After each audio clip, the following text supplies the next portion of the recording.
All right, last call for, I guess ask now. It defeats the purpose if you want to. Who knows? Because there are a couple in here. So if you want to sneak one in, I'll have it off camera so that no one knows. It would defeat the purpose of anonymity. That's true. Well, there are a couple in there, so we would just know that you would have a question. We wouldn't know if it was yours or not. Okay.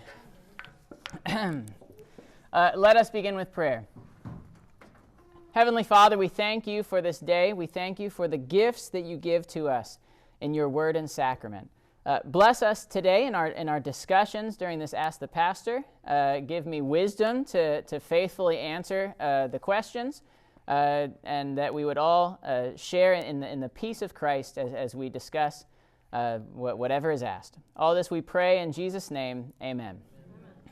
All right, so my idea here is that we'll start off by discussing the results of the survey, kind of walking through those, and then I will open up to whatever people ask. I'll kind of jump in between people asking, what people wrote in the box, right, that kind of stuff. So looking at the results, I broke it into individuals and households, because, right, right, I saw right on the fill out, right, there was someone, I don't know who, but someone circled, right, all of my kids' responses with a question mark, right, like, is that accurate? So I wanted to make sure that, right, numbers weren't inflated due to families or anything like that. So we have individuals and households filled out here. The way to, and I announced this once or twice, the way to fill out this survey, which even after announcing, I don't think everyone did correctly. But, right, there were basically three things to fill out, right? There was, would you attend a 9 o'clock service? And that was not where to put your preference, right? Would you attend a 9 or would you attend a 10? This was like, whether I like it or not, if the decision is I will attend 9, I will be at 9 o'clock even if I don't like it, right? Check that box, right? Same with 10. Right? Then the third spot, what is your preferred time? That's where you would put, right, that which service time I would like it to be. So, right, it's very possible that you're like, right, 9 o'clock's really early. That's really not my preferred time. But if that's our service, I'm not going to leave the church. I'm going to go, I'll go to 9 o'clock. But my preferred time is 10 o'clock. So, right, check both, write down 10 o'clock.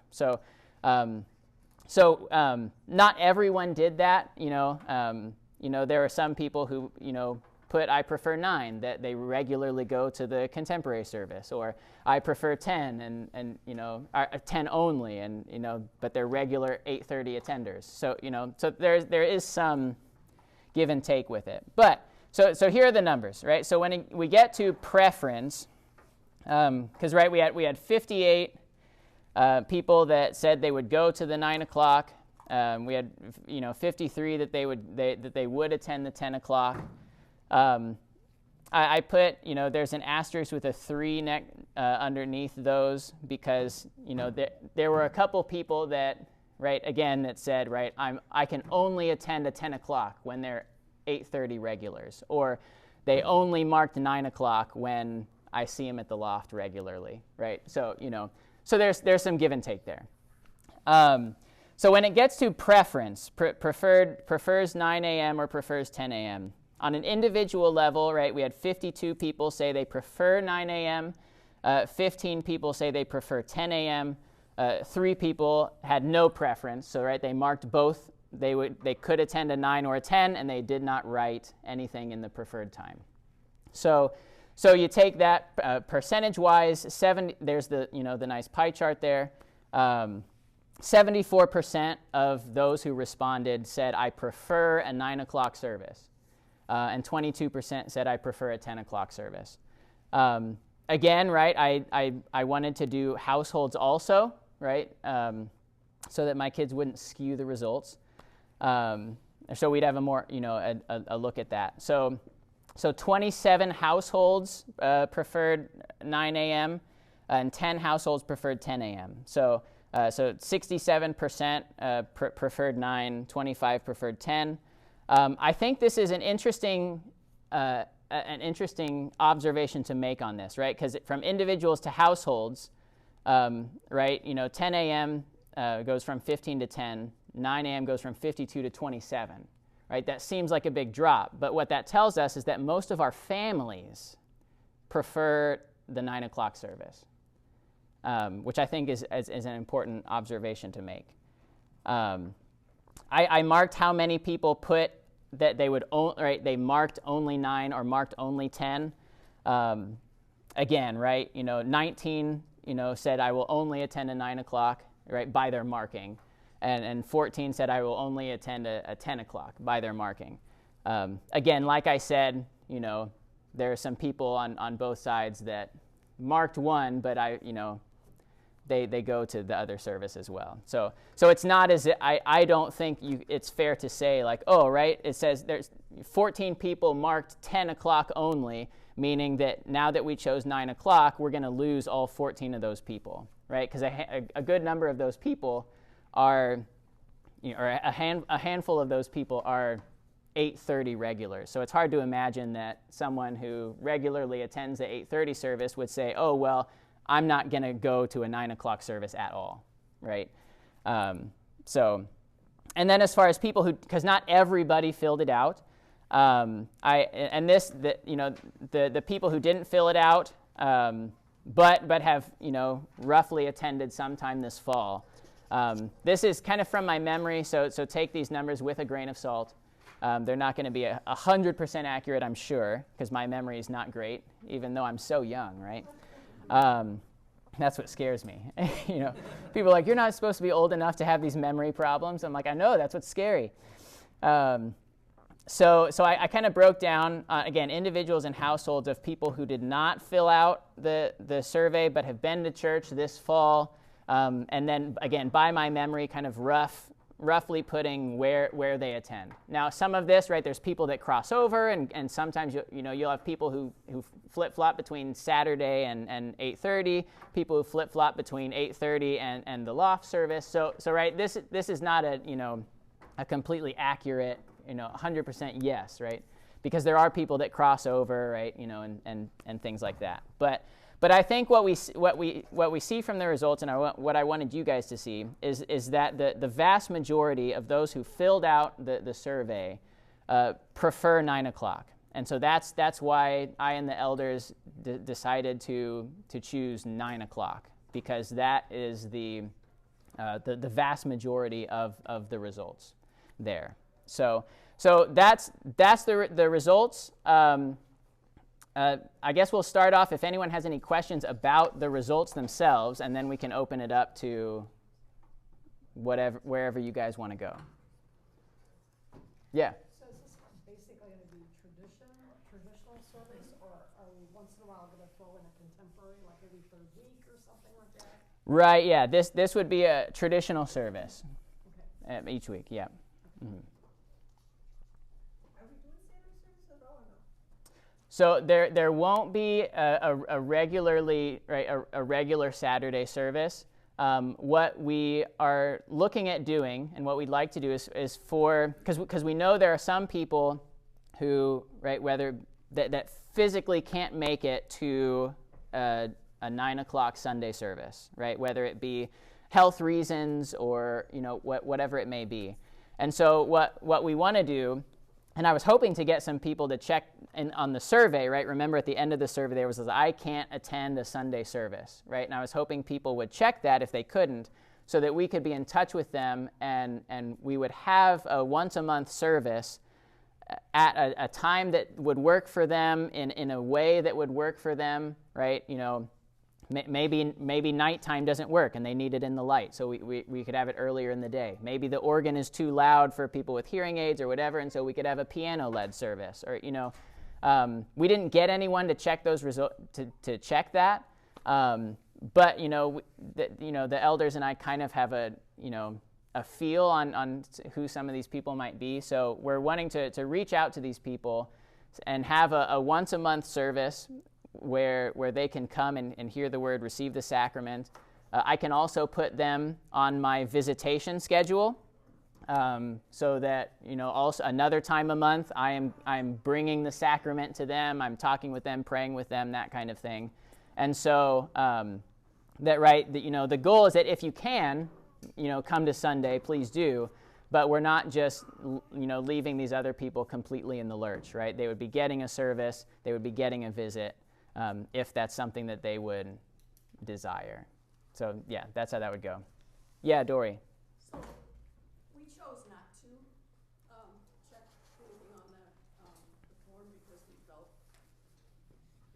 we wanted a choice between which two services do you want to see. We felt there should be a second service a Saturday night, so that the law people could go Saturday night if that's a later service, but also just in hearing it, I just really think it's not fair for people only given a choice of once a month. So our choice was two services, and people could choose one. That's why we moved forward.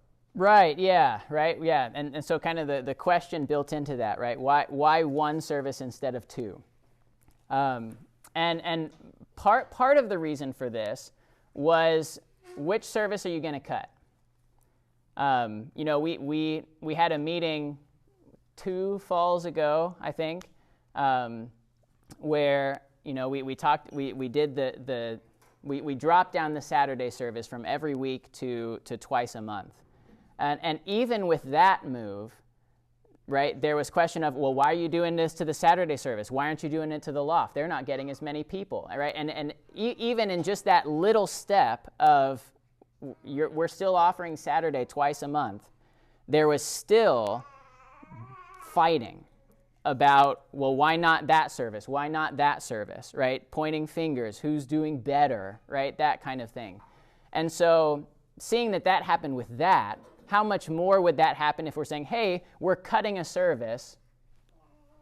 Who's it going to be? Who are we wanting to offend, right? Are we going to say, well, and right, it's always easy to point fingers at, right, well, as long as my service is there, right, get rid of that one, right?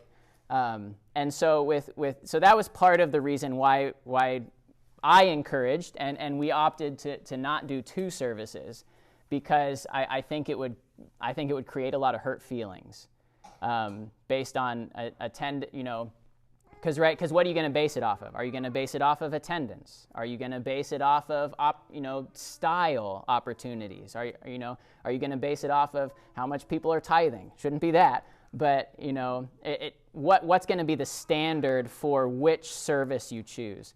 Because, right, let's say we have the Saturday service, and say, oh, right, loft people, right, contemporary people can go to the Saturday service.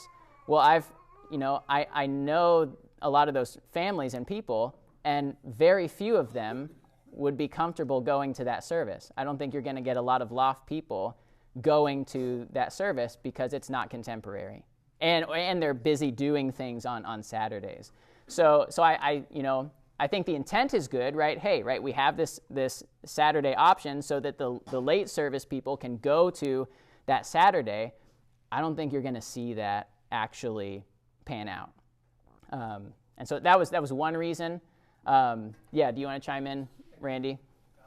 For those of you that don't know me, I'm Randy. I'm the head elder.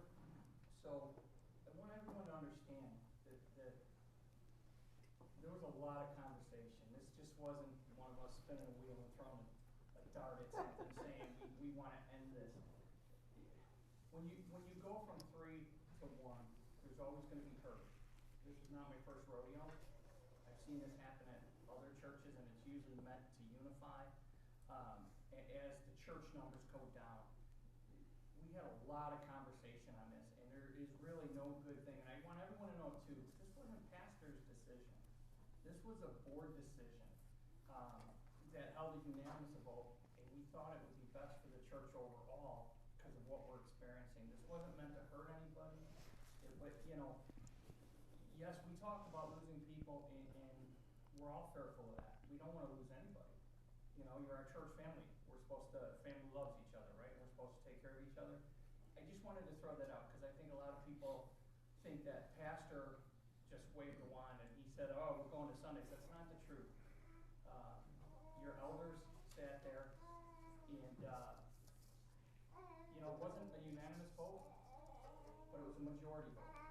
And we sat there, and like I said, we did this with a heavy heart, and we're hoping that in the long run, and that this is what's best for the church, and we can grow in that unity, because there is separation. I don't know anyone from Saturday. I'm your head elder. I don't know those people, so I don't go on Saturday. Half the lost people, the only reason I know any of them, I filled in for Mike for a couple weeks. That's it. So hopefully this will bring us all together. And I know it's going to be tough, because whenever you go from having something to not having something, it's a loss. No matter how we sugarcoat this or spin this for you, it's not going to leave a good taste in your mouth. But I promise you, in time, things will get better. And I just wanted to add to that as far as the decision goes, this was solely an elder decision. It has nothing to do with the pastor. Pastor has been purposefully left out of making the decision. So if there's somebody that you want to talk to about this, you need to talk to the elders and not to the pastor. Greg, and then we'll get to Mark. So what I'm not hearing is, what was the basis of the decision? Like, why was the decision needed in the first place to cut either of these services? Was it based on attendance? Was it based on monetary decision? What was the reason for having to make this decision consider this in the first place for either or both of these services? Right. Yeah. Why did we feel the need to even talk about this and even bring it up? And it's based on a number of things. One of the reasons is attendance, is the attendance trends. Tracking the attendance and that kind of stuff. I would be curious to hear your thoughts on your thoughts and your guesses. What do you think our average total attendance has been since September, after summer we brought back the 3 services? What are some guesses? What do you think average total attendance was? I know what the average is. Yeah, I had to figure it out, so I'm going to disqualify anything. Yeah. 80? Half. So I'll just give you the answer because we don't have a lot of time. So from the numbers that I pulled from ministry reports, taking out the highest and the lowest, so right, any jumps there, the average post-summer attendance across the board was 76. And so you're pretty close with 80. As far as service averages go, and this is right, they're not going to add up perfectly because our Saturday is twice a month instead of every week. So if you say, hey, these averages don't add up to 76, right? Don't at me. That's just the nature of having that. Our 8:30 service averaged 50. The Saturday service averaged 16.4, and the loft, if you take total attendance there, averaged 17.7. Now there were a number of services in that where we had visitors from another congregation, or a 8:30 regular family, right? Came one week, or one-time visitors coming in. If you just look at the regulars of the loft, the average is 15.8. And so, right, and some the attendance at these services, right, we can't have good weeks, right? We can't have higher numbers, but there's also times where we have really low numbers. If you take me out of the equation, right, there were 3 Sundays, end of October and a couple through November, where we had single-digit attendance at the loft. We had 11 at a Saturday service, 15, 16. We had 24 one week, but the choir sang at that service, right? And so that, spouses who, and families that normally come to the 8:30 would go to that service. So you boost the numbers a little bit there. So when we're looking at attendance, right, the attendance trends are, we have our 8:30 service, which is our as far as attendance goes, it's the mostly attended service. and then you have the Saturday in the loft. And throughout the years, if you look at averages, those two services have been in a slow decline. Both Saturday and the loft service have been in a slow decline. Whereas the Sunday 8:30 service has actually been pretty stable and even grown.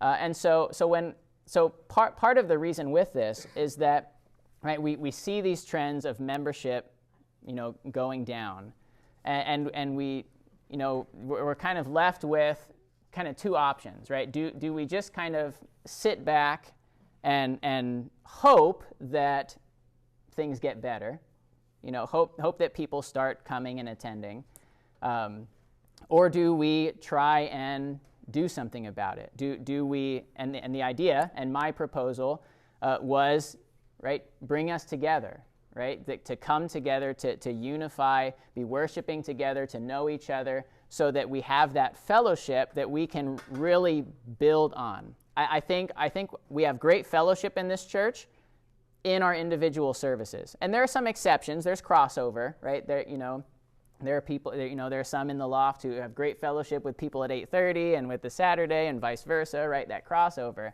But my observation, going to all of the services, for these 3.5 years, is that right? We have great fellowship within our services, and it typically doesn't go much beyond that, right?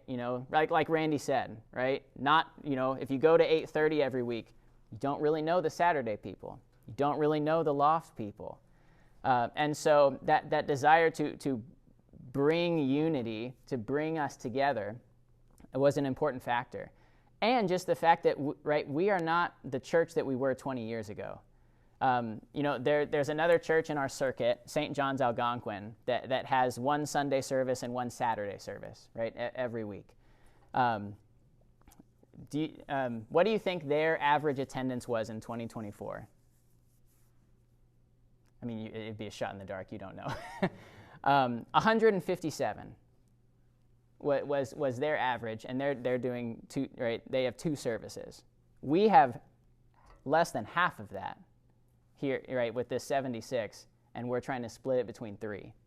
And so when you come into a service and there's 11 people, or there's 10 people, or if a visitor comes into one of those services, what are they going to see? They're going to think this is a dying congregation. And, right, 76, right, that's not a small church, right? The average size of church in the LCMS and also in the NID is around 50, right? And so 76, we're a strong congregation, but we're splitting ourselves three ways and making us look a whole lot weaker than we actually are. And so all of this is kind of the reasoning for this, because we're also looking at financial problems, right? We're looking at, if we've been in finance meetings and stuff, right? This church, if things continue the way they are, is not going to last forever, right? Even if the school doesn't continue and we just continue how we are, we've got 6 years, right? That was the number that was put out there. And so, do we continue to do the same thing and just hope that things get better, or do we try and unify, build that strong core of fellowship together, which always starts with worship? Worship is always the core of our Christian fellowship, and then use that to then build on top of in the future. And I've talked with lots of pastors who have been in situations like this, that have made these tough choices, and they are thriving. Now, does that happen all the time? No, right? Of course, there are churches that do this and things don't pan out. But there are also lots of churches that do. And at the core of that is a laity that says, we're not going to despair, we're not going to let things just fall apart. We're going to, even though this isn't ideal, right? It'd be great if we had 150 people. If we had 150 people average attendance, we wouldn't be talking about going to one service. Right? I don't want to make this seem like that this is, pastor's pet project, and no matter what would happen, I want us to go to one service. If we were getting 50 people at the Saturday service, we wouldn't be getting rid of it, If we had 157 average across, I mean, even across our 3 services, right? Maybe we'd be having a conversation about going to 2, but it certainly wouldn't be 1. We're at 76, 3 ways. And so, right, a lot of that is a lot of the reasons why we're talking about this, because I don't want to sit on my hands, not do anything, and then this church end up like my church in Oregon, which, they had 30 people on a good Sunday, but they were too old to do anything about it, right? The writing was already there. We have a chance to consolidate, strengthen, and bounce back with the right attitude. And so that's the goal, to turn things around. Mark, you had your hand up earlier. Dory said that 2 services. Actually, my own preference would be to keep all 3, but that's okay. That's not my question. Yeah. The question I have is, since the decision has been put forth, you must have an idea of who the people are that we might lose and that might be at risk of leaving. Have you identified those people, and what's your plan to keep them? Right. So, right, with the people that we might lose, I mean, the plan is to try and, it's hard to say, too, with that, because, there's some people that I've talked to individually that, have said, yeah, right, even if we don't have our preferred service, we're going to stay and go to this. And yet I hear them telling other people, what church are you going to go to? We're out of here. So it's hard for, they're being dishonest to someone, whether it's me or someone else. But you must have an idea of who some of those people are. And have you reached out to them rather than ask them to come to you? And what are you doing to try to explain things to them? Yeah, well, and we're going to be reaching out to people. Part of this is trying to figure out why, first of all, figuring out if they are okay with it, and what their reasons are for it, right? Does someone go to a Saturday service because they physically can't make it on a Sunday, or because that's been their habit for 30 years, and they would be perfectly capable of making it to a Sunday 9 o'clock service, but just choose not to. My concern Yeah. is losing that 1%. The Bible study that we did last week, that the good shepherd and the 1% of the flock that might be at risk, and that's why I'm concerned. I don't want to lose one person. Right. Yeah. And I would, of the people that I know about, I'm going to be reaching out to and seeing, right, what are their needs? Can it work to make it to this Sunday? If it doesn't, are you comfortable having, having that once a month and be on the visitation? Because it's also possible that, maybe someone, let's say, physically cannot make it to Sunday, whether it's, medication or health or whatever, just cannot make it to a Sunday 9 o'clock service. Right, and I talk to them, and they say, right, I love this community, but I also want to, right, I can make it to church if it's not on Sunday, right? I can make it to a Saturday service, and I really want to have the sacrament each week, right? I can't fault them for that. That desire to be in worship every week and to have the sacrament every week, it's honorable, right? That's what pastors love to hear. Where the hardship comes is that I don't believe that this church is a size and really has the ability to and should be offering all of these services all the time. That's where I'm at. And so, right, in that case, if they aren't comfortable with what we're going to offer, then I would suggest a transfer to St. John's, who can do a Saturday service where they are receiving that. And maybe they come to midweeks here, or maybe they, come every once in a while to stay in connection there. That way they're still receiving word and sacrament. And it's unfortunate that they can't be attending here, but at least there's still that desire to attend. And so so reaching out to people who I know who are in that kind of boat. I definitely will be, either phone call, right? And when I see them in person, right, trying to talk with them. Absolutely. Contact's always good. Yeah. Yeah, for sure. Yeah, I don't intend it to be just right, I'm not even going to talk with you, and, right, if you don't do what I want, then, poo-poo on you kind of a thing, for sure. You had a hand up, and then we'll get to you, Greg. I think part of it too is the resources, right? So if you have 3 services, you've got elders, you've got ushers, you've got readers, you've got choir, you've got whatever, and it seems to be the same people doing it sometimes, right? And they could get burned out. So if you bring them all together, it gives someone more of a chance to rotate those type of duties.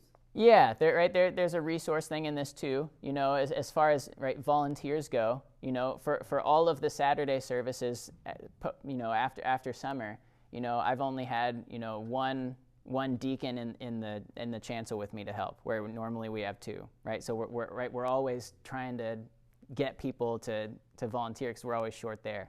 With the contemporary service, right? It's the gazellas. Right, they're the ones who, they're week in and week out, right? They're faithfully there, running everything, and to expect them to just continue to do that. I know they would, because they're servant-hearted like that, but I also have to be caring for them, right, with burnout, right? And I've gone through burnout, and with burnout comes, right, it brings health issues, it brings frustration at other people. Why aren't people helping, right? And so as pastor, right, I don't want to put them in that spot to do that. Now, and again, right, that's not the sole reason, right? But yeah, it is a piece to the puzzle, right? As far as volunteers go, right, we don't have the same number of volunteers as we used to. And so, right, going to one service, lets people have that rotation. There's less of that need week in and week out for that. Yeah. Greg, you had something? Yeah, so just to kind of add on to what the gentleman behind me was saying. Yeah. I'm a loft service person generally. Mm-hmm. The loft service families are already aware that some families have left, right? So that started happening probably in the summer, I would say, when it was kind of circulating before, or there's rumors that this might be happening. So just to add on, I mean, my statement there is just that the hemorrhaging has already started in that respect. But also I would say that the feedback I'm hearing, I try to be very kind of non-political. My wife hears a lot of things. In fact, there's emails that go around, right, through the different families. And, the other thing that happened over the summer was like Kids for Christ, Vacation Bible School, like the kind of services offered for people with younger families. I have a little guy. That stuff started getting cut, and so then that, I think, also lost some people. We're aware of another family from the traditional service who left recently because of Kids for Christ being not offered anymore. So I think there's other things that it makes me, my feedback would be that I'm feeling like there's this kind of consolidation, right? It's already kind of started. I think that's what everybody's starting to feel, and I think that when you see that happening in your church, your initial instinct, or the instinct of some of those families, was to say, let's go, we gotta find another place to be. But specifically for the loft service, I'll say, like, losing that one is more painful to us, I think, because there isn't anything else. I can't go to St. John, they don't have that. Mm-hmm. There isn't another church to go to, I know, I've looked. There isn't another church to go to that offers that service, right? So that to me is, that and some of the other things, the summer programs and stuff that my kids were in, that to me is the most painful part, and I think that we will see some fallout from folks because of that. Right, yeah. Sorry, did you want to chime in real quick? To that, I know summer is normally a lower attendant in general, Mm-hmm. But do you have the numbers for when we went to one service in the summer? How many people stopped coming, or how much less of attendance we had for those 3 months? Yeah, so the summer average was just under 60. It was like 59.5 4 or something like that. So that's a combination of going to one service and summer. So right, yeah. So we can't just say, yeah, right, lower numbers in the summer, but also, yeah, going to one service, there's going to be fewer people. So yeah. So that was the summer average there, right? Just about 60. And so we're averaging about 16 with the 3 services now. We're averaging about 16, 17 more than what we had this summer. So the summer you saw about a 20% drop, I would guess, something like that. Well, and a lot of the families that were in Kids for Christ, I don't know their membership status. I see some of them here at church occasionally, but they all know each other, right? So I'll just be honest. My wife got an email after we found out Kids for Christ was canceled. There was an email thread that was started by one of the families that said, "Hey, let's all put our kids into Awana because this is now gone." And as far as I know, most of my child's in Awana now at Living Grace Community Church because we don't have Kids for Christ, and we thought it was important to have her in that. She's in an age group where she's not, she's in between, right? So it worked for us. Right.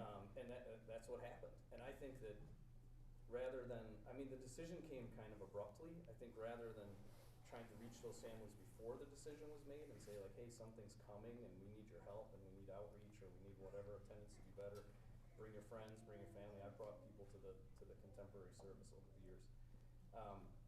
I don't feel like that really happened, right? It was just more of like, there was a rumor, the rumor became true, people were gone. Right, yeah. And so to address the Kids for Christ thing real quick, the one of the big reasons why we opted to not do Kids for Christ, to restart it this fall, was because we were not getting the volunteers that we needed to run it. And so we made announcements, right? We said, hey, right, we need volunteers for dinner, for teachers, right, to watch the kids, right? We made announcements about that, and we weren't getting the volunteers that we were needing to get. And so what ended up happening, which I didn't find out about until last May, so right, very late in the game, was that school staff was being asked to volunteer, and they were getting paid to do it. And so we were paying school staff to run Kids for Christ at a time when we had just had a huge deficit loss the previous, right, that 2024, and so then to find out that next May that, right, we've been, because at first I was just like, oh, right, these people are volunteering their time, right, getting connected into this, that's great. But then to find out, right, that we're having to pay these people, and so that's, right, another loss when people aren't volunteering, right? People weren't answering the call and stepping up to do that. And I've always said, right, from the beginning, if we don't have the people to do it and the funds to do it, we can't do it. Because if we just, right, that's just the reality of the situation. And so with Kids for Christ, that was the primary reason, right, that we just didn't have the volunteers to do it. And also we knew that, right, if we were going to have to rely on school staff to run Kids for Christ, because, right, they were already involved in it, they were playing crucial parts in it, right, teaching and watching the kids. We also didn't have, right, Chrissy was the one who organized it and contacted parents and did that, right? We would have to have someone else be doing all of that, or multiple people doing that. So that's even more volunteers that we would need. And so right, it wasn't a light decision. It wasn't just, because we don't care for kids or anything like that. It was that, right, we weren't able to get the people to volunteer to do it. And that was the primary reason why we ended up dropping Kids for Christ and saying, right, we're at least still reaching kids in the school, and we're doing that. Now that, right, we know that's, right, a big question now, and so, right, we're going to have to adapt and change and see what happens there. But we did VBS, same kind of issue with VBS, right? We had school staff running VBS, getting paid for VBS, whether that's right or wrong. People have different opinions. And so, right, with VBS, right, I would absolutely love to keep doing that this summer, right? We had it this last summer. I would really love to keep doing it. Will it look a bit different? Maybe, right? Will we have to change and adapt and see how we can still offer that in a way that's sustainable for us? I would like to do that. I would like to, there's a lot of stuff that I would like to do, right? To try and do more youth, right? Youth group type stuff and events and things like that. But with Kids for Christ specifically, that was the big reason why that was done. Yeah, well, and my point with it was just that, we're aware of families that were attending those type of things. And probably you could say the same thing about the law service. There's the kind of occasional families, right? Rather than having them, the decision kind of made them leave rather than a decision that would encourage them to come more, or participate more, or volunteer more, right? So that's my only point with that. Yeah. Mm-hmm. Even kind of having, like that group that he's referring to, like, that is a younger crowd, and, reaching back out and talking to them a little bit if they're more, we get more into their involvement with them and just talk to them and say, how interested would you be if we brought back this, or if we could get more, like trying to do something. I know Vacation Bible School's been really good every year. Mm-hmm. I hope that keeps going, my kids love it. But, just kind of gauging the interest then, moving forward next year, say, like this year was a good year, I had help volunteering actually for Kids for Christ, but we weren't. So it was like, Mm-hmm. where they weren't, I was like, okay, I could have helped. But that was hopefully, like it's, but in general, like I know that youth bring back again, like, the kids love it, Right. I want to see that for our church. Yeah. Yeah. Dory had her hand up first. Then we'll. And I agree with her that, I think if we can secure the people to work for it, and maybe parents help to occasion and drop off, we should get it going again if we can. But my other comment is I'm gonna go back to the Saturday night service, and, everybody here is gonna be here in church. I mean, I think most, we're gonna come on the one service.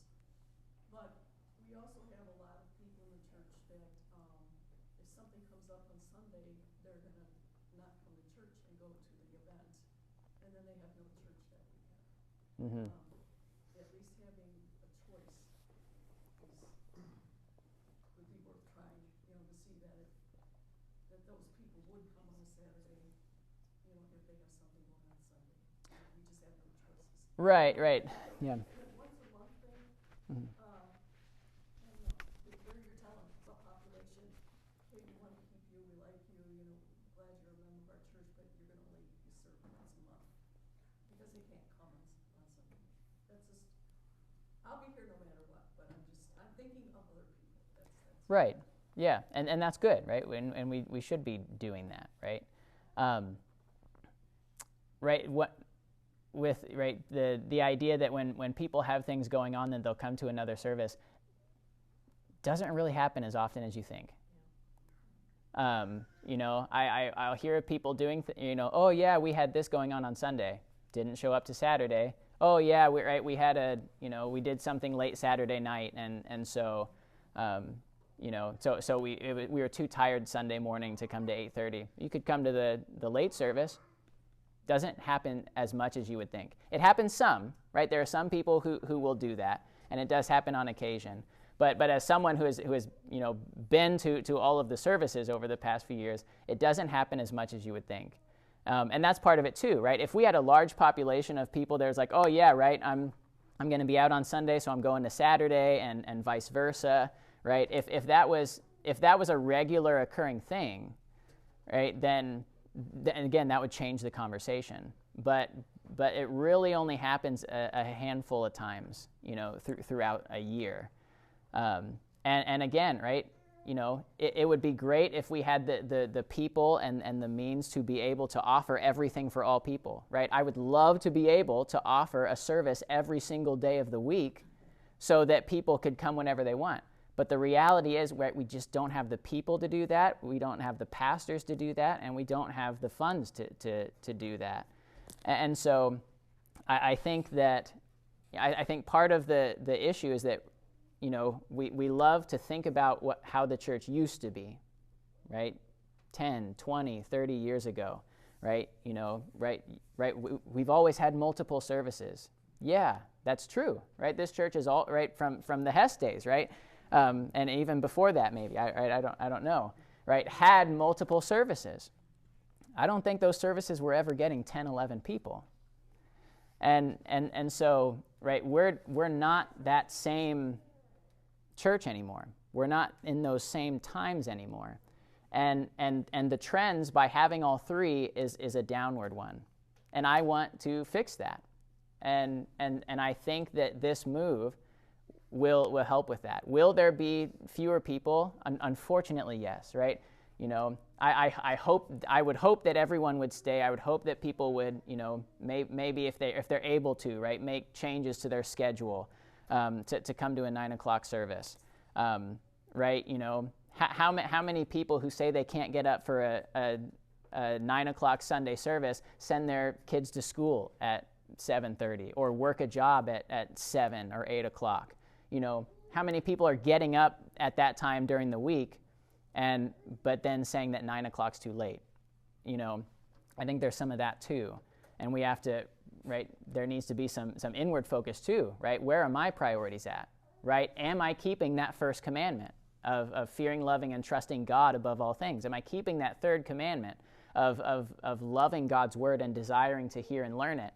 Or am I letting other things take priority over that? I think there needs to be that level too. And so I just don't think that we are the size of congregation that can be all, right, offer everything to everyone anymore. And so with that, right, to consolidate, strengthen, I can tell you that outside of like Easter and Christmas, the most vibrant that I've felt this church, and the most, the best I've felt, and me personally, and I think, with people in the church, as far as services go, happened this summer, right? Yeah, we were only getting, 60 on average, but right, 60 in one service feels a whole heck of a lot better than 76 split three ways. And visitors walk into that, and they will feel that, as opposed to walking into a service with 15. We had I've mentioned this before. We've had a service, 2 summers ago, where that service had a really strong attendance. It was low 20s, right? It was really good for the service. And there was a visiting couple, and they came to me afterwards, and they said, "Is this all you guys get?" And right, which usually visitors aren't that bold to ask. Usually they just make that observation and then walk out the door. And I tried to put the best construction, say, right, yeah, it's summer, right, people are on vacation, right, attendance always goes up, back during the fall. Never saw those people again, right? Now you could make the argument, oh, it was closed communion, or it was pastors preaching, or whatever. But I do think that low attendance, when visitors walk into that, they say, this is a dying church. I don't want to be a part of that. And so, right, so there's a whole lot of stuff that goes into this. And I think we can consolidate, build fellowship, and bounce back. Could I be wrong? Yeah, I could. But I would rather go down fighting and trying than just kind of sitting back and hoping that things get better. Because the trends show that that's not happening. So, and I'm not one. I want to base things off of reality, right, and what we're dealing with, because it's easy to romanticize things, and so. But it's hard. It's tough, right? This is not an easy decision. I wish we didn't have to be going this way, right? But this is where we're at, I think. So. I should probably take a question from the box while you talk. Go ahead. So, looking for some hope in the future, are there goals to get back of what's been canceled? Like, how many people coming to 9 o'clock service before it gets split to go to a second service? How many volunteers would need to be in advance to get Kids for Christ to come back? Right, yeah. As far as services go, like what we would need attendance-wise before we would go to 2 services, it's hard to put an exact number on it. Yeah. Yeah, I mean, I think if we get enough people where there's a need to have multiple services, then we'll have that conversation. And so, yeah, so if we get to the point where we're having 200 people and there's a good percentage of people that are like, yeah, it's really hard for me to get there on Sunday and having a Saturday would be really nice, then right, well, we can talk about that and we can do that. But until we're at that point, right, I think one service is the best. But yeah, it's not like that conversation can never happen again, right? As far as Kids for Christ, right, I think there's some changes that could be made to it to make it easier for volunteers to do, right? Maybe we don't do dinner every week, or something like that, right? That's a big part of the volunteer part. Whether it's and the families having to or the volunteers, right, providing food, right? That's a lot to ask people to do month in and month out, So I think there's some changes that could be made, but yeah, right. If there's the interest for it and we have the volunteers to do it, then yeah, absolutely, right. We could do that. We just didn't have the volunteers before, so. All right. Can I just ask about the volunteers? Yeah. Sometimes volunteers I'd be happy to do volunteers. Maybe I have somebody to help me. Like Courtney, I would have done Kids for Christ with Courtney. Mm-hmm. Yeah. So yeah, I mean, if we can get the volunteers, right, then great, right? We can strive to get that going again, for sure. All right. Let me take a couple of these, I guess, since I said that I would. Thoughts for a young woman dating a Jewish man. Well, talk about a change of pace. All right, I've got to change my mindset here. All right. Thoughts for dating a young woman dating a Jewish man. Well, right, we want to kind of state the kind of uncomfortable truth, right? Jews, if they don't believe that Jesus is the Messiah, they don't believe in the same God, right? They're not Christian. And you have, right, Jesus says, "I am the way, the truth, and the life. No one comes to the Father except through me."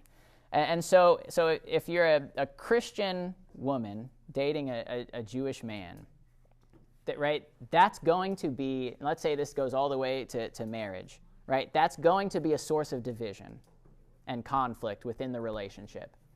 And so, right, I would recommend not, because, right, Christian and non-Christian, right, that's a big division, right? Right, between right, if you're different denominations, that's going to be a source of conflict, which way you're going to go, but that's more workable than Christian versus non-Christian, right? That can be a real source of conflict, and most of the time when we see that, often the Christian is the one who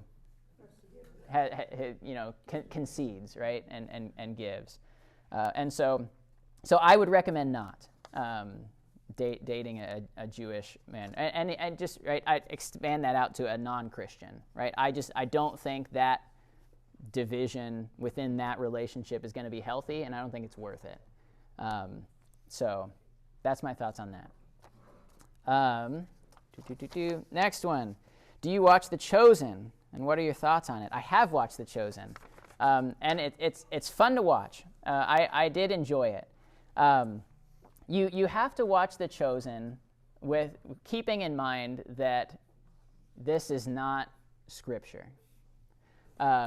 Right? If you go into it thinking, right, this are people's interpretation, adding in some things for storytelling, right, and kind of giving the general idea, and that's their interpretation, then it's a perfectly fine thing to watch, right? And it's good. It can be edifying, right? I think it does a lot of things well. I think it does a really good job of showing the struggle that Jesus went through, right?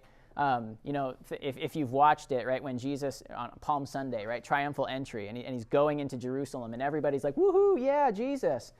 King is, the king's coming. And he's looking at the outer walls of Jerusalem, and he sees, blood on the walls from where he's going to be flogged, and he's just dreading, right? I think that, it can be easy reading through, just like, oh yeah, Jesus suffered, died, right, woohoo. But The Chosen kind of gives you that visual of like, oh man, right? He knows what he's walking into. So I think The Chosen does that well. But you have to, understand that it's not Scripture, and understand that it's not a replacement for your own devotional life, right? It's not a replacement for reading the Bible, right? If you're going to say, oh, I'm going to watch The Chosen instead of reading my Bible every day, right? That's not good. Don't do that. Supplement your devotional life and your Bible reading with The Chosen, right? And so The Chosen can be a nice kind of segue to get someone who's not super familiar with Christianity into reading their Bibles, but that should be the goal, right? Getting them into that. So I think it's fine to watch. You just have to, watch it with that lens of that this is someone's interpretation. Some of it's going to be right. Some of it's going to be not right. Jesus having visions of David and, while Jesus is in the Garden of Gethsemane, right? Did that happen? It's not mentioned at all in the Bible. So, don't go around telling people, oh yeah, Jesus was having visions in the Garden of Gethsemane of all these people from the past, right? Encouraging him and comforting him, right? That's not in the Bible. It could have happened, but the gospel writers didn't choose to write about it. So take it with a grain of salt, but it's certainly fine to watch and can be good. And it's not just The Chosen, it's also Jesus of Nazareth. Yeah, any Christian media like that. Christ and things like Yeah. that. It's all everybody's interpretation. Right, yeah. Okay, and I have one more question here, but does anyone have you guys are actually here, so do you guys want to, we're getting close to the end, but does anyone have any questions here for me before I read this other one?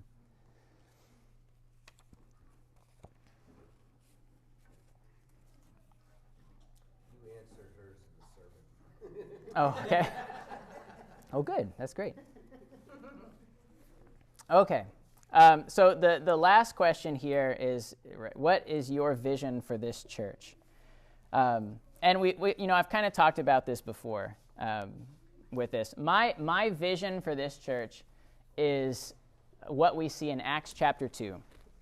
In Acts chapter 2, I think it starts at verse 38. After Pentecost, there's Pentecost, Peter gives this great sermon, and 3,000 souls are baptized and brought into the church. It gives a little summary. It's 4 or 5 verses that gives a summary of what the early church was like, what they were doing. The Christian followers, they devoted themselves to the apostles' teaching, to the fellowship, to the breaking of bread and the prayers. That they were of one mind.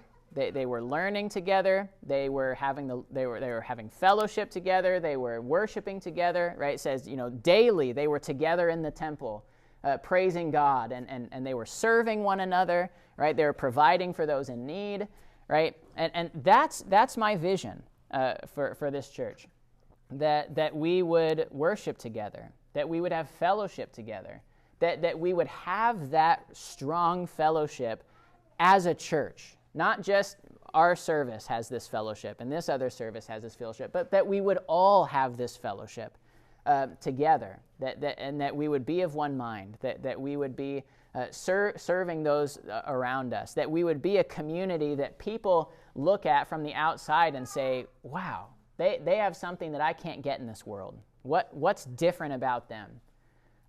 That's more than just a surface level, hey, we're getting along kind of a thing, but that it's so much deeper than that. And so I personally think the move to one service is a big step towards that. Yes, there's and we've seen this already, and I think we'll continue to see it. Right there's people upset, and that there's going to be some rocky time adjusting. But I think this sets us up well to have that fellowship. The Christian life, the core is worship, right? The center of the Christian life is worship. Some people try and look at it where, right, okay, yeah, there's church, but then there's so much beyond that, right? And that church isn't all that important. From the Scripture's perspective, worship with your fellow believers, worshiping God and receiving his gifts, is the center and core of the Christian life. It's the most important thing we do every single week. And from that flows everything else, right? It flows our fellowship. It flows to our service. It does all of this, like care and love of others. So it's hard to get that fellowship when we don't have that unity and worship together. And so that's a big reason why for this move, right? And why one service instead of two? Because even with two, right, you have the two services. You're like a dual parish in one location. Right now we're like a tri-parish in one location, right? And so going to that one service, right, it gives us that building block to build upon, and from that, the possibilities are endless. Where we build from that, right? We can build up youth groups where our youth will actually know each other instead of, well, I am an 8:30 person. Oh yeah, and you're a loft person. And we never cross over. And insert any services you want. We can have, we have the women's fellowship group started up, and that's a mix of everybody, right? That's that crossover that we're wanting to have. I'd love, and Randy's mentioned this, and I 100% agree, right, to get a men's group going, right, again, to have that fellowship there, and strengthened even more by us worshiping together too, to have youth group stuff, to have board game nights. On Tuesday, I'm going across the street to the high school and speaking to the Christian club over at the high school. They invited me to come talk to them. Right? And so, right, the Lord opens doors, right? The Lord opens windows, right? He provides things to continue the life of the church and what we do. And so, I mean, that's my vision, right? Is that we unify together, we come together as God's people, centered around our worship, centered around our fellowship. We build that, and then once we have that, right, if we have that strong community, that fellowship, that kind of stuff we see in Acts chapter 2, everything is possible. I mean, maybe not everything, right, but, but right, right, we could do so much good, and I mean that 100%, and I believe that 100%, right? I'm not right? I don't suggest going to one service and, having to, do things different, right?